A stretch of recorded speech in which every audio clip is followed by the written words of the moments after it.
Morning లేచి 4కి బయలుదేరదాం అనుకున్నాం, కానీ 5 అయింది.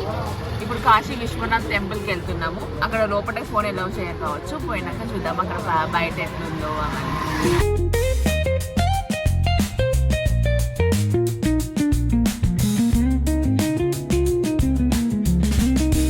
ఫస్ట్ మేము వారాహి మాత టెంపుల్కి వెళ్ళాము. విశ్వనాథ స్వామిని దర్శించుకునే ముందు వారాహి మాతని దర్శించుకోవాలి. నైట్ అంతా కాశీలోకి దుష్టశక్తులు రాకుండా ఈ మాత కాపాడుతుంది. అందుకే మార్నింగ్ 6:30 to 9:30 వరకు ఈ దేవత దర్శనమిస్తుంది. అందుకే చాలా క్రౌడ్ ఉంటారు మార్నింగే.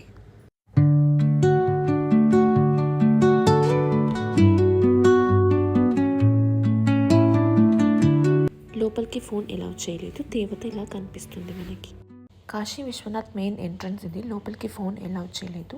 తర్వాత మేము అన్నపూర్ణ దేవిని దర్శించుకోవడానికి వెళ్ళాము. ఇక్కడ 24/7 అన్నదానం జరుగుతుంది.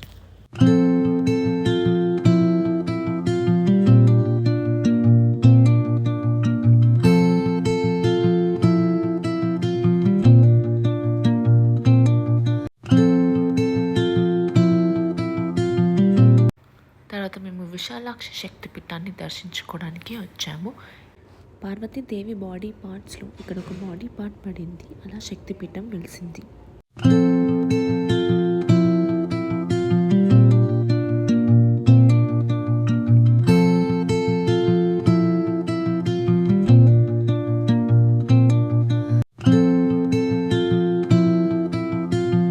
లాస్ట్లో కాశీ గణపతిని దర్శించుకోవడానికి వచ్చాము.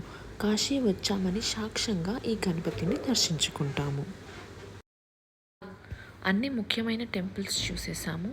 ఇంకా చాలా టెంపుల్స్ ఉన్నాయి, అవి చూడాలంటే టైం సరిపోదు. అలాగే అందరం కలిసి షాపింగ్ చేసేసి లంచ్ చేసేసి గయాకి స్టార్ట్ అయిపోయాము. Hope you guys like my video. Wait for the part 3 at Gaya and Prayagraj. Please do like, share and subscribe.